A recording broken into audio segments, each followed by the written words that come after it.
welcome to Prospects of Kidkind. I'm Eliza, and this is Celia.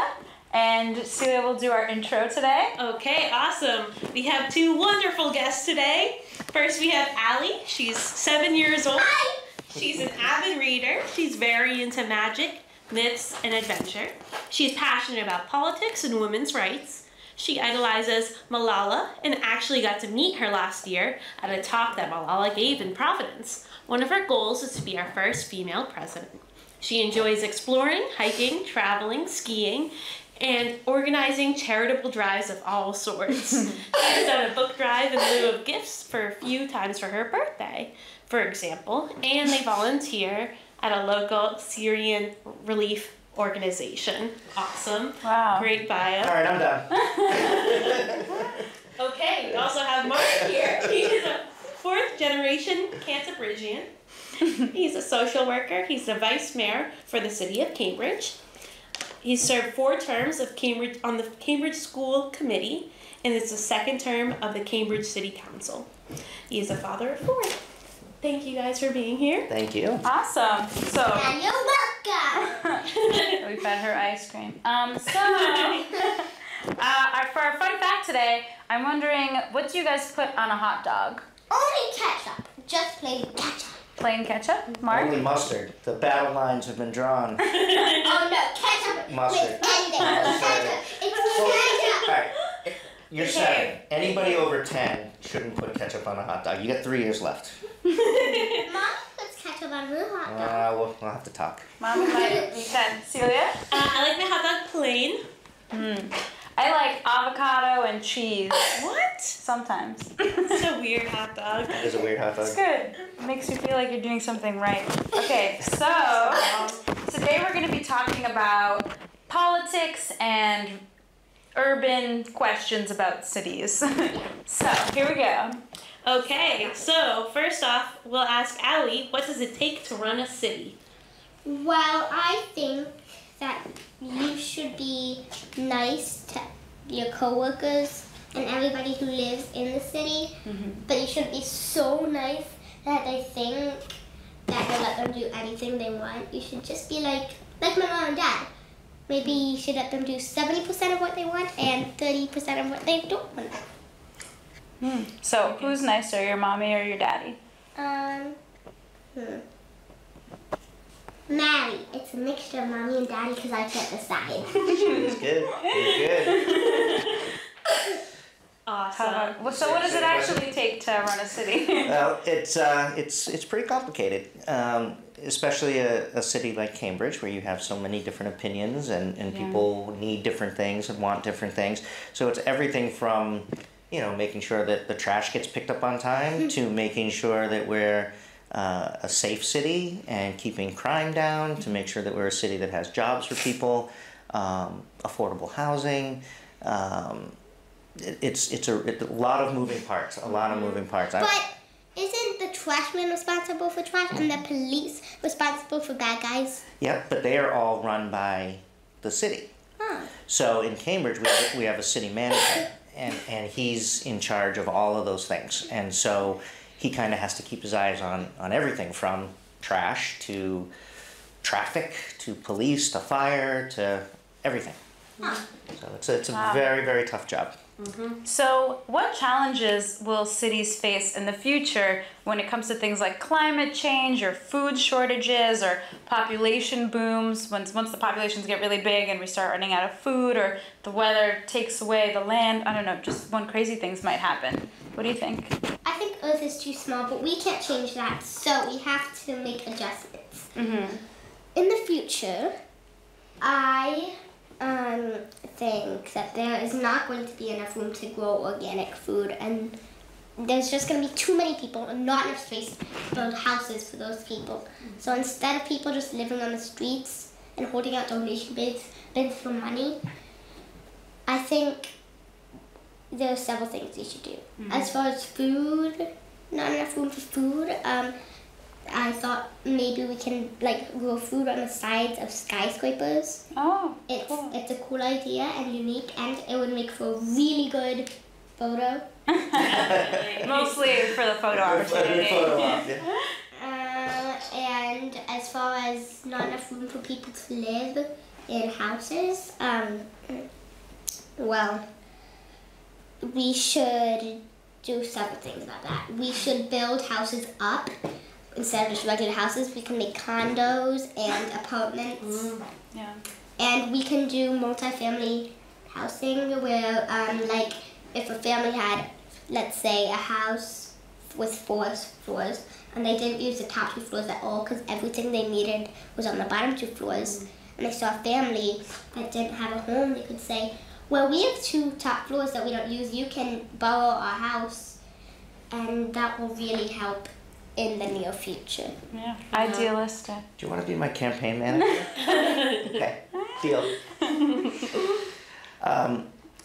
Climate change is... Oh, but I might skip sorry. school. Oh, yeah. Well, we'll wait till you get a little older. Okay. Okay, deal. Climate change is, probably the #1 issue overall, facing us. And actually a lot of Cambridge is in a floodplain. And so when you look at the maps of the 50-year projections, the 100-year projections, it's pretty scary. Closest to the river, or? It's kind of all over. It's all over. I mean, a lot of, the port down here, near where we are now, that's landfill. That was, that was the port, and so there's just a lot of the city that is really vulnerable. And so, it's just an incredibly complicated problem and a scary, scary problem to have. Certainly in terms of building, I think Allie's got a good point. We're in Cambridge, especially, we're a small city, so we can't really build neighborhoods of single-family homes anymore or 2-family homes. We just don't have the space. So you're seeing buildings be taller, right, and trying to have those buildings around mass transit so that people don't need cars. We may run out of ground space, but we will never run out of air. Right. But then you have to balance it, right? Like how big can we really get, right? And especially when we're a vulnerable city. So it's really, it's tough stuff that we grapple with. Yeah. Oh, and also if we even run out of room up here, then, well, I'm going to be an architect when I grow up, along with many things, like permitting. But I am going to aim to build cities underwater and on different planets if we run out of space here on the ground. It's a good idea. Definitely. Yeah. But I love your idea about the growing food on the sides of buildings and on tops of buildings, right? Rooftop gardens. For tourists, they would love it. That's true. That's true. It's always important to consider. The tourists, yeah. All right. And I have a question. So how much of Cambridge was built just on water? How much is the landfill? It's a good question. I don't know percentage-wise. Certainly a lot of the port, a lot of Cambridge Port, which is different neighborhoods closer to the river and Riverside. A pretty good, a lot of, just this whole area, a lot of Boston was, and so a lot of it is this whole area is landfill. Right, that's nuts. Cool. Great. Can you give us an example, Mark, in this situation, of a key issue that is affecting Cambridge residents? Are you able to improve the situation? Well, to follow up on something Allie was saying, affordable housing is really the #1 concern on the minds of Cambridge residents. That's the demand every survey we do. And the supply is a problem. That is absolutely true. Because if there's more supply, if there's more demand than supply, then the prices are just going to go up. That's right. Yeah. But and they are going up. And they are going up. If there's more supply than demand, then the prices will go down. Right. Yeah. And that's what we have to aim for, but we just can't make people not want houses. Right. Yeah. There's a group called the I'm gonna get their name wrong, but it's like the Metro Boston Housing something, and they work out of the Mike and Kitty Dukakis policy program at Northeastern, and they talk about 2 things that you can do to kind of help with the cost of housing in your city. One is that you need to have a vacancy rate of 5%, which means you need about 5% of the apartments unoccupied, and that helps keep rents down. And Cambridge is like over 2%. 5%. No. We have a very low vacancy rate because so many people want to live here. Yeah. So we're not even close to the 5%. The other thing you do is you make your city an undesirable place to live. So if you have a lot of crime in your city, if your schools are terrible, if your services are bad, Yeah, let's work on that. prices come down because nobody wants to live there. Cambridge is a great city to live in, and we don't have enough housing. So we're getting a sort of a double whammy, and so we're doing a lot of different things on the city council to try to address that. People just move to my town. Could be. Or more crime. I'll work on that. Work on more crime, yeah. And it's also, Boston's funny, this metro Boston area, because we're all these small cities that are dealing with the same issues, but we don't really work together very well. And so while Cambridge is building a lot of housing, and Somerville is, and Boston is, other communities aren't. And so they need to, our suburban communities need to step up and start building housing as well, because we can't supply enough housing for the whole region. I see. Interesting. So, next question. Are we ready? Pay attention. Definitely. Are you getting any help with these answers tonight? I think she's trying to get some of the questions ahead of time. If you became president, what is the first thing you would do, Allie? Well, you can go first since that's a big question. Me? If I was... Oh, I didn't think about this. If I was president, what is the It's a lot easier asking the questions. I would do? Oh, yeah. In terms of like passing a law or something, I guess, I would want to just spread more happiness somehow. I would want to make, give every person like more time somehow if possible, like make it a law that every day, no matter who you are, somehow you have to do something that you love every day. So if people work, maybe mandate like, you know, at 3 p.m. every day, stop working and do something that makes you happy. Stop working, go get ice cream, go to the beach, come Ice back to cream, work. yeah, something, and for kids too, and just for everyone, like, you know, even if you have kids or something, they have School to do comes it out with at you. 12 o'clock? Yeah, maybe, I don't know. Yes! That's something I would think we need. I don't know. Make sure people have fun. Force them. You better have fun. Which is really the best way to have fun. I don't know. You better have fun or I'll smash you with the head.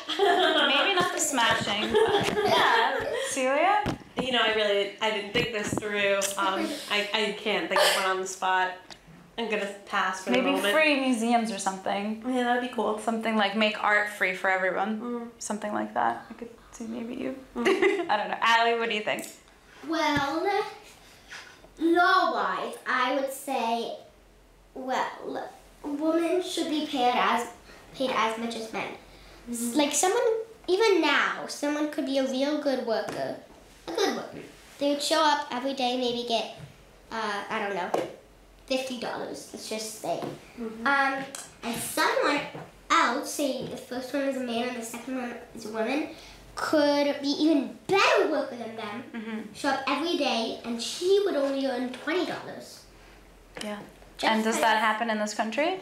Yes, just because there's a woman. Yeah. And that seriously needs to stop. Yeah. Like, if it was happening 1,000 years ago, lots of people spoke up and were killed because of them speaking up, and that should not still be happening. Yeah. And as far as other stuff, I would probably throw in the pool in the White House. Yeah. That's a good one. Yes. What about you? What about me? All right, so I sort of put all these things under one umbrella because they're all kind of interrelated. But I think housing, hunger, healthcare, and education should be 4 things that everybody in this country has a right to.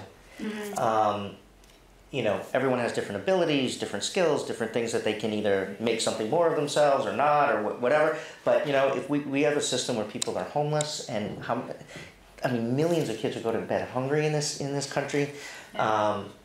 Kids who are in schools with horrible facilities and not funded properly. And then obviously with the healthcare debate that's going on now. I mean, if we could provide those 4 things to everybody in this country, we would be a much different place and a much better place. And so those would be the things I'd as far as tackle. going to bed hungry, it depends on how hungry you are, because I go to bed hungry, like, I go to bed every night wishing I had an extra snack. Yeah, yeah. But imagine there are kids who just don't even have breakfast, lunch, or dinner. I know, and that's why I was maybe thinking of a food drive at my school. There you go. Another Please drive. really take action. We already have a food drive at the school, but we should have 2 food drives. One is in the middle of the year, so maybe one should be at the So there'll be one at the middle of the year and one at the end of the year. Nice. And one at the beginning of the year for good measure. Definitely. Awesome. So, Cool. yeah. What is the most challenging thing that you've ever done? Allie, would you like to go first? Yeah. It was probably my family trip to Spain. Coming back on the plane, I just had to sit for 7 hours, and that's so hard for me. It was really hard for me to sit for more than 25 minutes, and it was just like killing me. What did you do while you were on the plane? I read my book and watched a movie. And it was still tough. Yes, and sometimes I even consider maybe having to go to the bathroom just so that I could get up. A classic technique. Cool. Awesome. That's pretty hard. How about you? Let's see, probably swimming. So, I have a real, I'm not great in water. I have a real kind of fear of water. I don't quite know what happened to me as a child, but I get very nervous when I'm in water. So trying to learn how to swim was really difficult because I just would panic. Do you still like swim? when did you Not- try to learn how to swim? Yeah, I've tried it different times and it never really goes well. So you don't really know how to swim? You know, if I fell out of a boat, I could probably get back to the boat, but I'm never going to go on a boat. I hate water.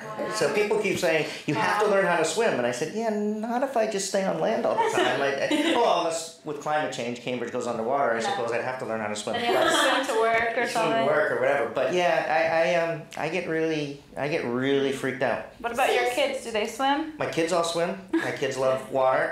I have 6-year-old twins, and when they were in a toddler swim class, my wife took one of them, I took the other, and I was in the kiddie pool, which was, up to about here. I'm also not very tall. So the kiddie pool comes up to my chest, and I'm holding my daughter, who was about 1.5 years, and the instructor came over and asked me to leave because she said, you are so tense and so nervous, you are scaring your daughter. So I was kicked out of the kiddie pool. You're like shaking. Yeah. So I was banned from the kiddie pool at the Y. Because I was too nervous learning how to swim. So I usually sit on the side and watch. You need to give me your phone number. I need to give you swim lessons. You can do that? All right. Are you a good swimmer, Allie? We can meet in Goffstown at the Y. Okay. I have like 30-minute breaks in between my swim lessons. Okay. And then I have open swim before swim lessons. I can just teach you. Are you also a therapist? Because we have to get past whatever phobia I have. Yeah. No, but I have done several things like that before with my brother. Oh, okay. Are you a therapist for your brother? Yes, but I'm not an actual physical therapist that gets paid to do therapy. But that's nice. Add of you. that to your list. Awesome. Maybe. What's the biggest problem that your brother's had that he's talked to you about? I don't know if we And that might be Okay. private information. I could go in a lot of different directions. skip that. No wanting to go to school because of the bullies. Oh. I That's told tough. him, don't worry if John, the bully, ever does anything. John, if you're watching. Ever does anything that can threaten you, invite him to your birthday.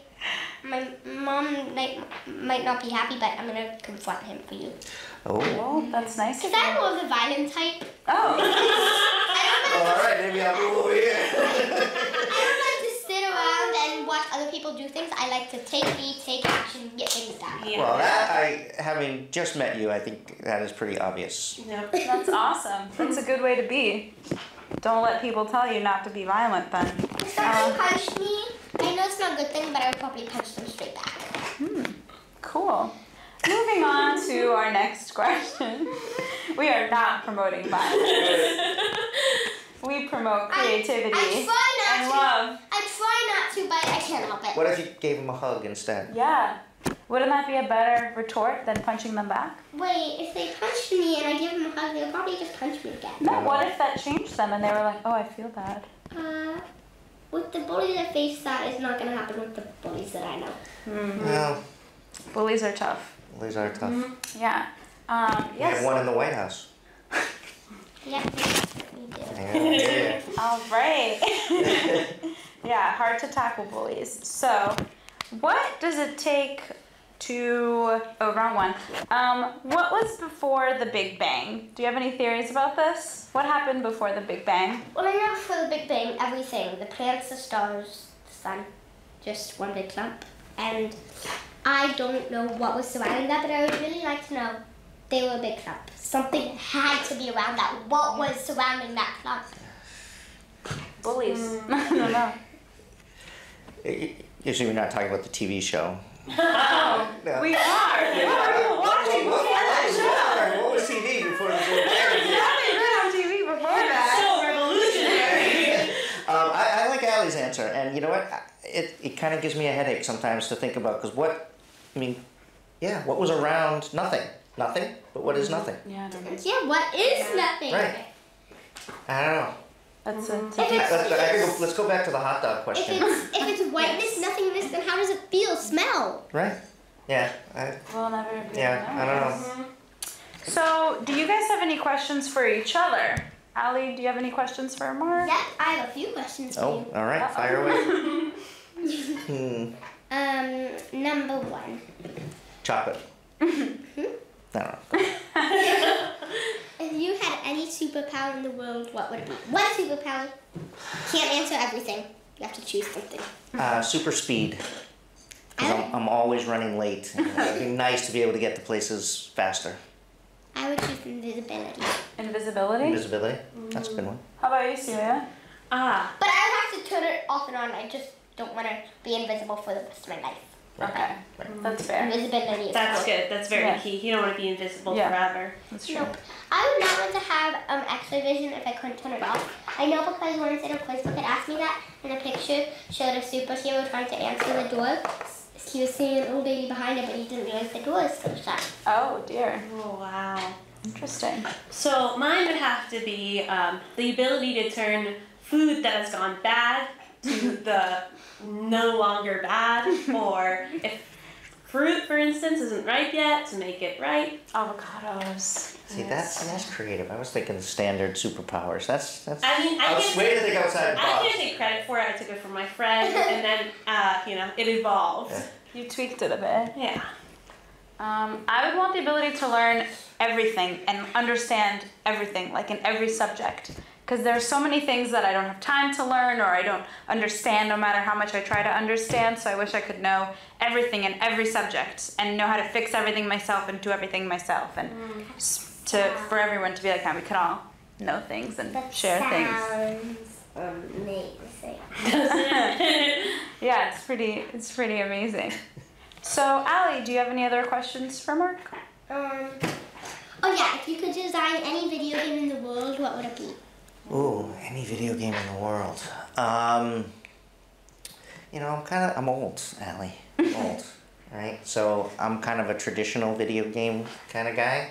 So I see my kids playing these video games that look like real life and whatever, and it's kind of cool, but it's not my thing. So I probably designed some kind of old-fashioned Pac-Man. Pac-Man type. I originally You know. needed not a Pac-Man. Yeah, just Pac-Man. something pretty basic that people of all ages could enjoy, right? Because I know what those shoot 'em up games and stuff are not really good for young kids. So. Yeah. Or old kids. Or old kids, or anybody really. Yeah. How about you? What video game would you design? Well, I'm into choice games. What's a choice game? Raise family games, So I would design a game where you get to choose your own character, and then you would live out your character's life and make choices along the way. Like on day one of playing, you would be your baby character, and you can make choices like, do I want to cry or say goo goo gaga? Do I want my baby milk flower later? And then maybe on the sixth grade, do I want to learn more about geometry or complicated word patterns? Oh, yeah, And good then choices. in high school, do I want to have a crush on, I don't know, Ben or Matt. Matt? Is Ben the name of your real crush at school? Me. Yeah. Oh. So, Allie, have you ever heard of Choose Your Own Adventure books? Yeah, I have to. You do? Okay, so these they were popular when I was younger, and you know, back when they wrote books on clay tablets and all that kind of stuff. But you read the first 2 pages, and then it gives you 2 choices, and then you go to another page, and then you have to make other choices, and That's really it can be a different adventure every time. That is cool. So those were always neat. But I have my own choose adventure books, and I usually make the exact same choices. yeah, Interesting. Maybe when you're older, you'll make different ones. Maybe. mix it up a little. If I could make a video game, I would want to model all of humanity and change different things throughout history and see what changes and see what like the optimal way or the least optimal way for humans to evolve is. That would be very interesting. Yeah, and then I could be like the crazy dictator. Right. Or if different things happened, right? Yeah, like if we in the evolved course of differently, history, yeah. if if wars turned out different, Yeah, or, just or if change some invention everything. wasn't invented at a certain time. Yeah. That would be You know, so that would be- interesting. Oh, so it would be like choices, like at a certain, like you could go back in history and at a certain Yeah, time in change history, things in history. It could be like I believe the Civil War. The Civil War happened. You could choose not to make The Civil War, happen. yeah. You could save millions of lives. Yeah. And they would just die later. Yep. Anyways. Something like that. Less painfully. So Yeah. Yeah. So, what video game would you want to make? Well, I really like the Pac-Man idea, but I didn't seem to think of anything come from that. But I was thinking maybe something along the lines of Tetris and like putting like packing your like a van if you're moving and doing some sort of way to sync what you're doing on a screen and also see all the different like the couches and how it could fit in best. Like a, Like a puzzle furniture kind Like a modeling simulation type of thing. for your own apartment. For like moving, Oh, so when you're I have a moving game. to... like packing up the I van. saw a game. It's not exactly like that in the App Store. It's not exactly like that, but I want to see you. so. Actually, we're out of time, Allie. I'm really sorry. Oh, darn. But can you say bye? Bye. And thank you to our wonderful Thanks guests. for watching us. Give me 5. Yeah. Awesome.